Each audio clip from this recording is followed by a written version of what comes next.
Started.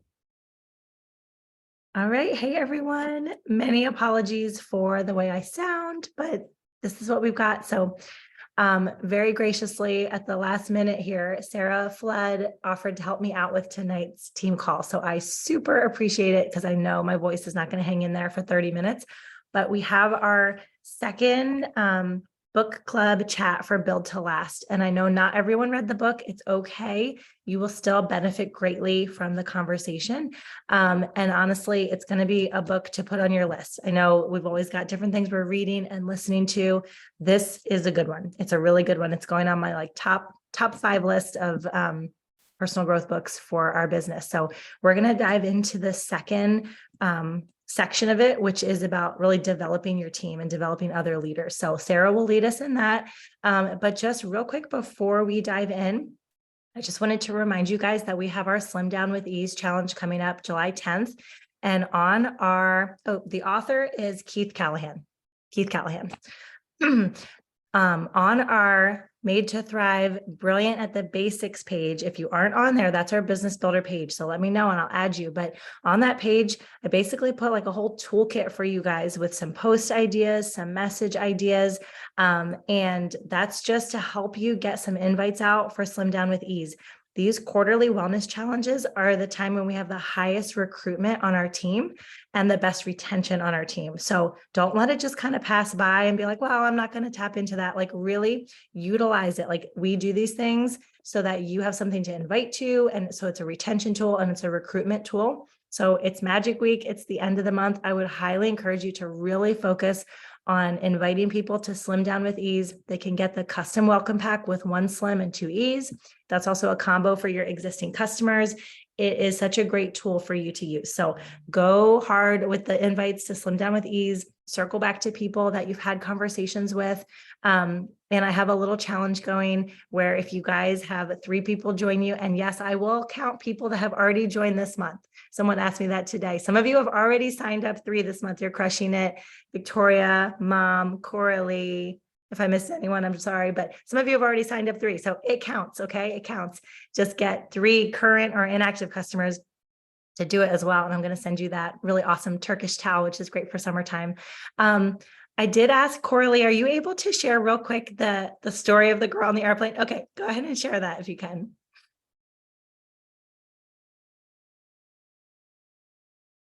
You're muted though, babe. Got it.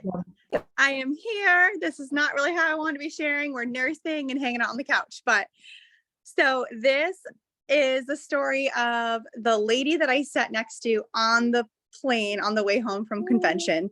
And it's kind of funny because I was like all excited and pumped up. And Ashley, who went to convention with me, was like, are you going to share on the plane with a lady next to you now? And I was like, or whoever sits next to you. And I was like, no, I'm so burned out. I'm not talking to anybody on the ride home. And I did. I ended up chatting with this lady. She was so sweet, but I do have to get my husband some credit because he was sitting in between us and he started chatting with her. And I was so nervous. I don't even know why I said this, but I'm like, so did you go to the convention? And that's how it started. And I told her all about the Plexus convention. I'm like, I am such a nerd. Like I shouldn't be allowed out in public. But I shared samples with her. I just chatted with her all about it. I shared samples and then I waited a couple days and I asked her to be friends with me on Facebook and I screenshotted it, which was all advice to me because this is new to me. And I followed up with her a couple days later, not expecting her to respond. And she said, oh, I tried that active and it totally saved my day. Like that was amazing. I'm like, oh, because she told me she's like had so much caffeine that she's immune to it and nothing helps her. So she loved the active. And then she's like, I'll try the pink drink tomorrow. So I waited a couple more days and I was like, so what'd you think of the pink drink? And she's like, it was amazing. I want to order. Like, I was so blown away. And I followed up with her a few times. I didn't hear back. And then today I was like, I invited her to the challenge and she ended up just wanting the products that she tried and she signed up today. So that's the story. Be brave, be a nerd, and people will still sign up. So amazing. So I asked Coralie to share that because it's like a couple of good reminders. Number one, like people want what we have, right? Like everybody. Number two, your warm market is never tapped out because you rub shoulders with strangers every single day. And number three, it doesn't have to be a long process, right? You can go from complete stranger to a brand new customer in a day, a couple of days. Like it doesn't have to take forever. So I'm super proud of you, Coralie, and thanks for those awesome reminders. Gotta mute myself. I'm sorry. Oh, I can mute you. Okay, you're good. Okay, so that is awesome.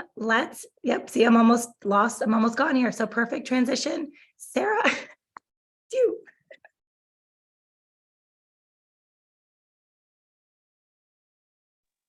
All right. I think you sound perfect. I don't know what you're talking about, but so I personally love this book, and it could not have come into my life at a more perfect point. There was even like a little love note in the book from Brittany, because she sent it to me, and I don't think she knows how much the little what she said in there like meant to me when I opened it, because every time that I open it up, I use it as my bookmark. And it's just about like her believing in me, and that she always has. And that means a lot. And I think that going through reading, especially what we're going to cover in section 2, like there's so many times when I was like, oh, Brittany does that. This is Brittany. This is how Brittany leads. And I'm like, this all makes sense now. Why she wanted us to read this book, because she's amazing. So anyway, I'll stop rambling. We'll get on to covering section 2, but I wanted to say that. So section 2 is about leading others. You better be blushing. It's leading others. And chapter 6 is about positioning yourself as a leader. So basically like acting as a leader from point blank, from point A, as soon as you're interacting with someone when it comes to making that sale, is kind of showing them your posture and how you're showing up, having faith in yourself and your business and your products, and standing confidently behind them. And I keep kind of replaying that posture and the idea of like not showing up and not needing someone to answer me, not needing someone to like say yes or agree to whatever it is, and just having the option, knowing that it's an option, they can join whenever they want. Because when you show up from a place that is, you know, confident, and not from a place that is like scarcity mindset, I think, you know, people can feel that. So I've been doing this when messaging people and talking to people, and asking myself like, okay, am I showing up with, you know, faith? Do I have enthusiasm? Am I watching my energy behind how I'm showing up? And then am I doing what I said I was going to do? Am I, you know, sending the messages? Am I making the posts and showing up so that my audience and people that I'm reaching out to and the leaders that I'm kind of looking for already know what I'm about? So I wanted to know, is there anybody that, when reading this, if you have read it, like when you read about the way that you're showing up and those different key points, like did it resonate with you? No, nobody wants to chime in. It's okay. I got more to say, don't worry. And then I also love how in chapter 6, they talk about like the next big thing, always having like this excitement around your business, and we have challenges to plug into all of the time. We have product launches that we can tap into, and you know, just events and those challenges, especially right now, like use triggering marketing words like, you know, only X amount of spaces available, or limited time. And it's okay to use those marketing words, because it actually does like set something off in someone's mind, whether or not they're just scrolling.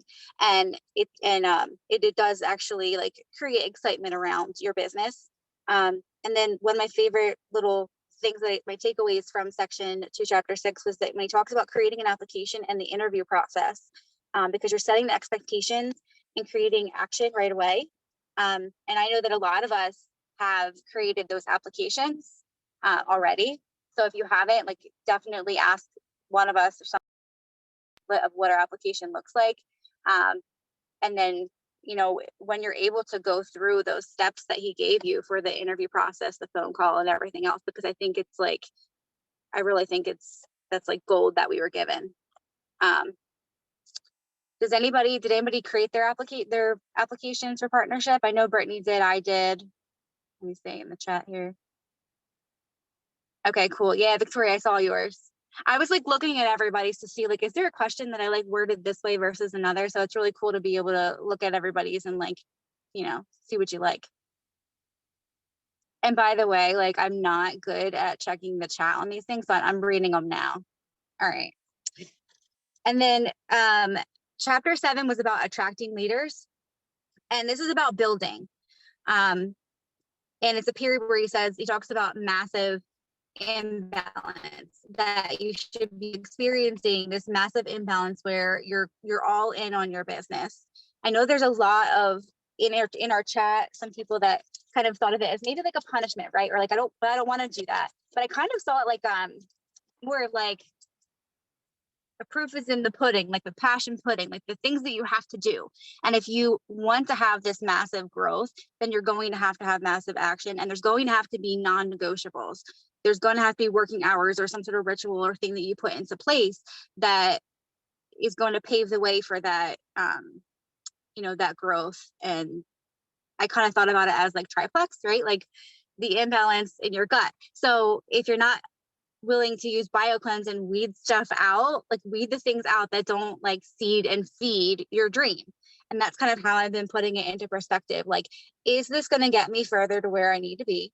And am I using the right energy to match whatever that goal is? So basically, Corley, you already showed up in a way that was like you were prepared for whatever growth that you want. You were on that plan. You're prepared. Maybe you felt unprepared, but you did the things that you needed to do to move that needle. So you were able to share with that person and show up. And I think really what it is being prepared so that we don't have to feel like we're sacrificing so much, being prepared in everyday moments to have those conversations when we're out and about, and so that it becomes second nature to us. So we're able to show up with that imbalance, but in a way that feels maybe more balanced to us while we're traveling, etc. And then if there is anything during that chapter that came up and you're like, no, I'm not going to do it.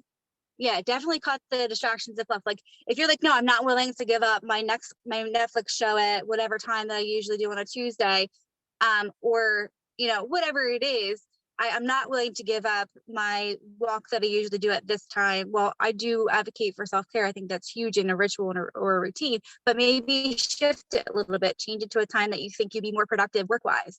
I think it's really good to get around those things that you think you won't do and really get clear on why that is, because I think you're going to uncover a lot of things there. I don't know if anybody, let me just see if anybody had any thoughts on that or anything that like stood out to you in that chapter. I can, Britt, were you going to unmute and try and talk? Okay. I was just going to say, I know when we were having a conversation with Megan about this, and when I read imbalance, I was like, my mind automatically went to, well, that's going to mean that I have to be more absent or less present with my family. And that's not true. Like through a lot of like reflection and just talking about it with Brittany and Megan, I'm like, no, that's not what that means for me, because I was unwilling to, I'm unwilling to be less present with my kids, especially because my husband travels a lot and works a lot. But like I found that it meant for me more like, okay, like no TV on a Friday night, or, just having that more sense of urgency. And I know, Brittany, I don't know if you want to talk about the urgent part, but like I had to define imbalance for me and what that looked like. And just like you said, it was more so cutting out distractions and the fluff than anything, more so than like not being present. Mm-hmm. Yeah, I think that word can be a little triggering, like imbalance, like, oh, I don't want to be imbalanced, but we never really have balance, and you don't actually want balance. Like when you think of a scale, you don't want work and family being the same, right? The goal is to spend a lot more time with family and a lot less time with work. In order to get to that place in your business, you have to imbalance the other way sometimes and really grow. Like you're seeing in the chat, he took 1 year to really massively build leaders. It's like pushing the boulder up the hill. It's super hard work, takes a lot of energy. It's so that you can tip it and watch it roll, right? Like he builds leaders and cuts them free and has a lot of time freedom, and a big paycheck to go with it. And sometimes we're unwilling to do the things that push the boulder up because they feel hard and it feels heavy. So asking that question, what am I unwilling to do?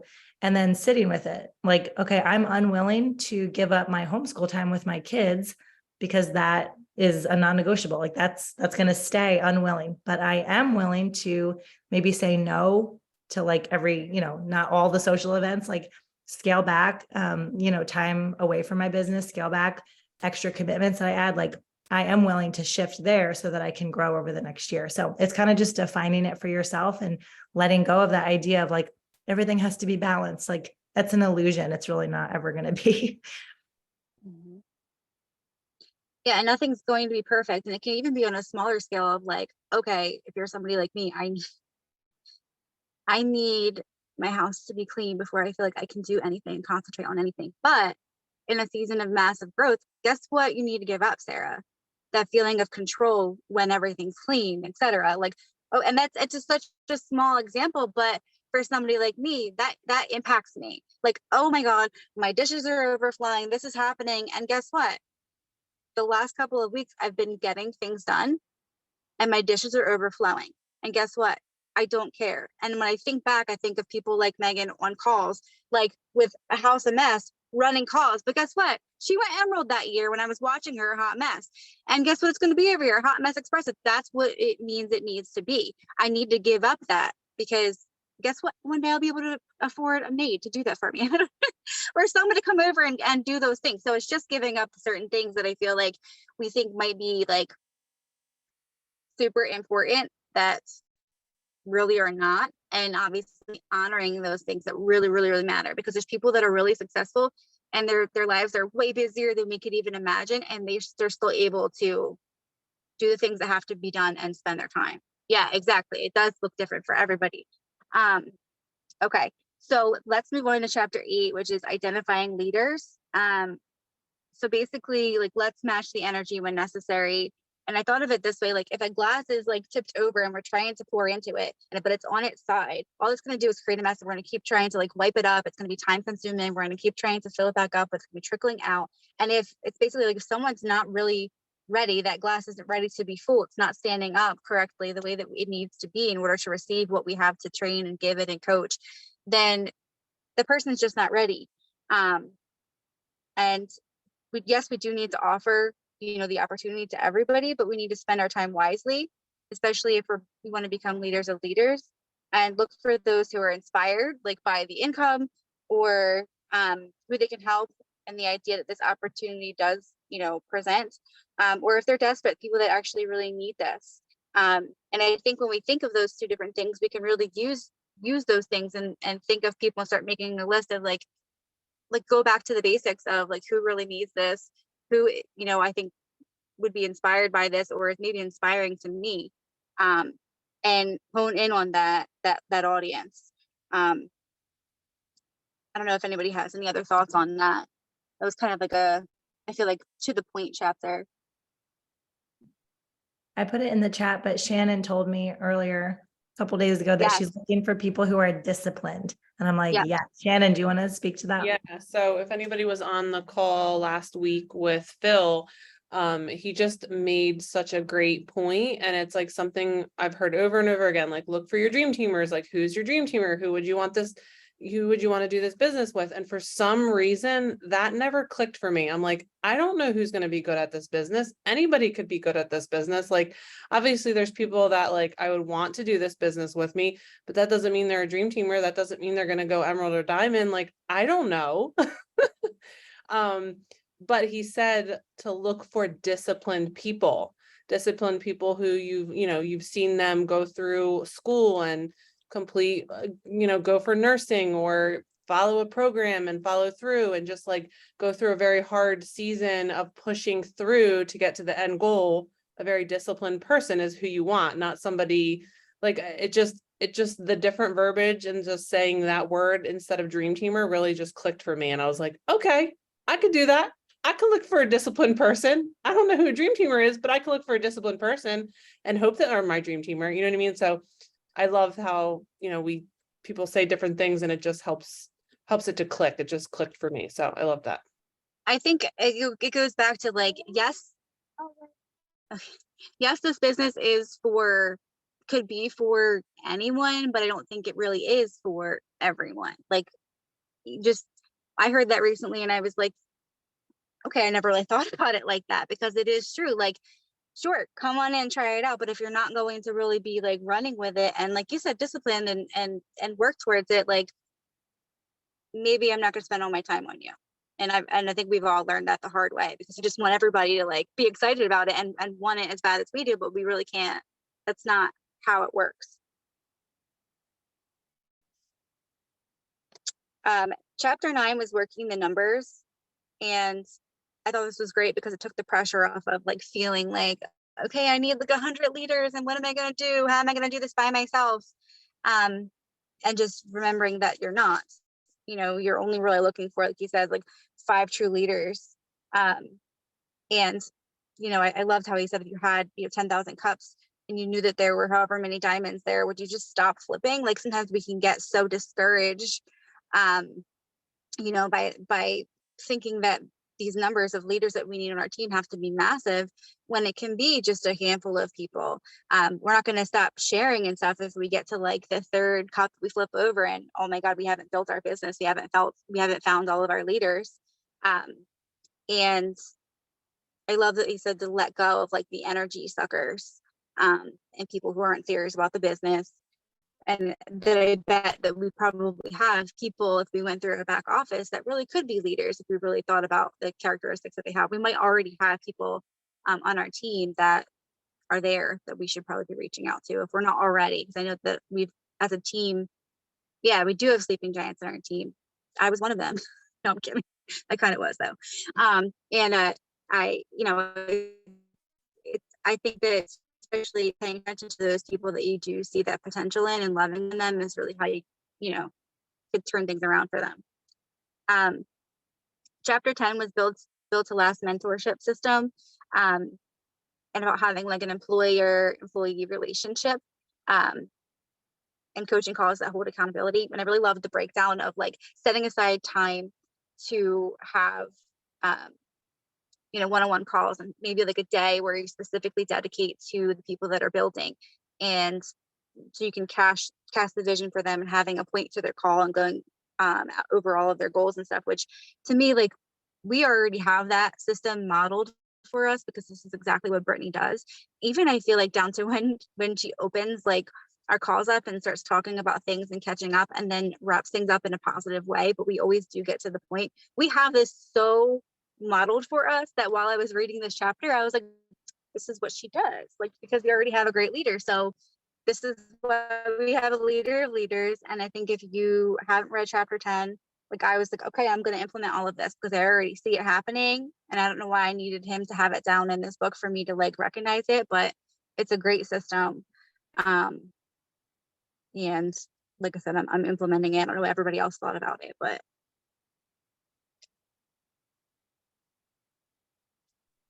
I will okay. just say, like, Chapter 11. Oh, go ahead.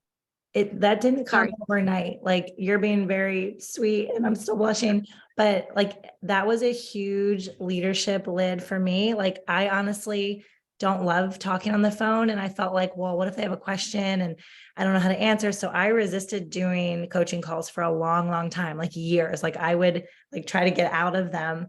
But then, that shifted for me, because it's so important to have that connection piece with your new leaders. Like, yes, it's time consuming. Yes, you have to schedule. Yes, you've got to figure out where kids are and all the things.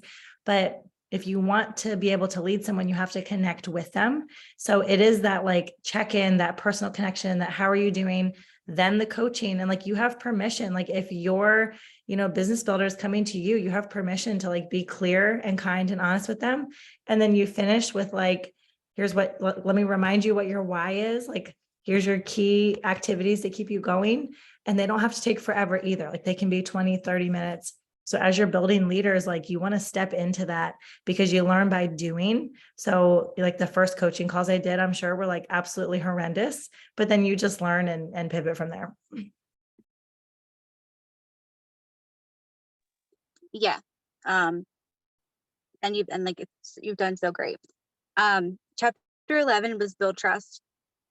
And I mean, obviously that's so true. Like you have to have a safe space for vulnerability to allow your leaders to grow, because a lot of the things that we need people to go through and grow through, like they hit a lot of pain points. It's a lot of stuff that people really need to like take time and come to realization within themselves, and then be like comfortable with talking to you about. And then you also have to, you know, you have this accountability and this responsibility to be able to like come at them in a very, very obviously nice and loving way, because that's the only way that you really would want to do it, and that's how you would feel. But to come back at them and like challenge them a little bit on what their beliefs are and coach them through all of their hard moments. But you need to obviously have their trust in order for them to open up to you.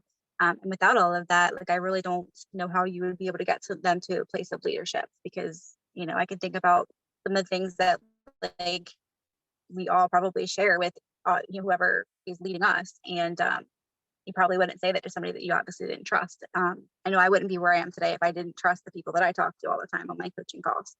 And then also like you do what you say you're going to do too. Like if you're saying like, hey, I want you to post all of these things, I want you to message all of these people, I want you to host an event and you know start coaching calls, but like they are like, but you're not even, when did you do an event, when did you post this? Like obviously there's going to be this trust loss, and they're going to be like, wow, that person's really inconsistent, like do I even want to be a part of this? So it's showing up through and through this entire time. All of section 2 is just like, you know, being that leader, doing the things, showing up, holding yourself accountable, and teaching people through your actions, like modeling that this is what they need to do. And also painting the vision and helping them dream and believing for them, which I've already touched on, that, you know, like it's so important when you do that for somebody. And I love what they said about being a friend second, because I think that's sometimes a really hard line where you're messaging people and you're showing up for people, and you want to like keep pulling them along. Like we've said, we shouldn't be doing that because we feel like we're friendly with them, or we want to be their friends, or we don't want them to think that we're not their friends, we're only talking to them because of X, Y, or Z. But by doing all these different things in section 2 and setting these expectations and having the employee like relationship, this mentorship, you're already kind of building that, setting that ground that like, you know, hey, I am your friend, but you also want me to do these things to hold you accountable. So I think it's super important to like be honest and constructive with somebody and break down their barriers, because our end goal here, even just like not just as building them as a business builder, but like or a leader, is to just as a human being help them rise up, right? So I just thought that was really important. Does anybody else have anything to add to that? Okay. And then chapter 12 was about crossing the bridge. And it goes through like the different like stages that someone could be in, and how your influence and relationship changes with each one of them. And basically you can't lead by yourself. Like you have to be able to give up, you know, control, and you essentially like you want your business to run itself. You want your leaders to then create other leaders. And then be there in the end for them. You know, he talks about like setting them free in the end, and like being okay with not having control over it, and being okay with like trusting that person to continue what you've done, and also joining in with them. And then you kind of can continue your friendship even more, you know, like because you're there as leaders. Were there any like huge takeaways from this entire section that anybody wants to like talk about? I know we're at the end of the call, so. I'll say something really quick. Yeah. I had so many takeaways. Honestly, I listened to this twice. I just got the hard copy. I had so many good intentions of like highlighting and doing all the things, but I've been a little, I don't know, priorities are all crazy. But the diamond analogy was like amazing for me. And it is something I think about every day. There's a lot of things in here that were just so power packed. I didn't get to take notes, but I have Audible and I'm listening to this, and I'm going to continue. I know we've been talking about this a lot, but about reading the same book or sticking to one thing that you want to work on, or one book you want to work through. And I'm going to keep doing that with this book, because this book lit a fire inside of me. And I'm going to try to keep that flame going and keep listening and reading and highlighting and finding all the little nuggets, and then going to convention, like kind of sealed, like totally was like gas on that fire. And I just think if we keep looking and reading, we're going to keep finding those things that hit us different each time. So I'm going to keep eating and digesting this book until I'm Ruby next convention. But I'm just so thankful that I joined this group and listened to this book. So thank you, Brittany, and for everyone for joining. Yeah, absolutely. And I think like it's going to sorry. It's okay. It's going to be one of those, it's time to eat. It's going to be one of those books for me too, that over the next year, I'm probably just going to continue to open up, because even when the opportunity popped, like lead a call, I was just like, I got to do it. And then I went back and reread. So you're going to get so many different nuggets when you go back and reread and take notes. Yeah, so good. Sarah, I'll let you feed the baby. I can wrap up. Thank you so much, Sarah. Literally saved this call because there's no way I could have talked the whole time. But just one last thing from the last chapter is control versus courage. As we grow, there's this temptation to want to control our team and like, oh, it's my team. But what we want to do instead of being the one leader of the whole team is to be a leader of leaders who has a team of teams. So even as you guys do things like start up your team chats and stuff, it shouldn't be like Brittany's Plexus team. Like you have to think beyond that. Like you don't want to control and own all the things. Like think about what's in it for your team, right? Like that's why our team page is called Made to Thrive, right? It's not Brittany's team. Like this is a larger thing. It's not just me. There's teams of teams going on here. So I know a lot of you are in that initial phase of like, okay, I'm shifting into like business mindset. I'm shifting into developing leaders. Think beyond like my team. Think about positioning, like even as you name things and start things up, developing teams of teams, and you're being a leader of leaders. And then the goal is to cut these people loose, to be like, Shannon, run your team however you want to. Like you got this, you're amazing. And Diane, you do you with your team. Like I'm here to support you, but like really seeing people thrive and stepping out in leadership on their own. Like we don't have to hold the reins super tight. We want to empower people to like do it their own way. So I hope you guys are just gonna sit with this a long time. I'm going back and kind of like Coralie said, rereading, doing the action items. That's critical, guys, to actually like get things into action, not just be like, oh, great book, put it on the shelf, do the action items.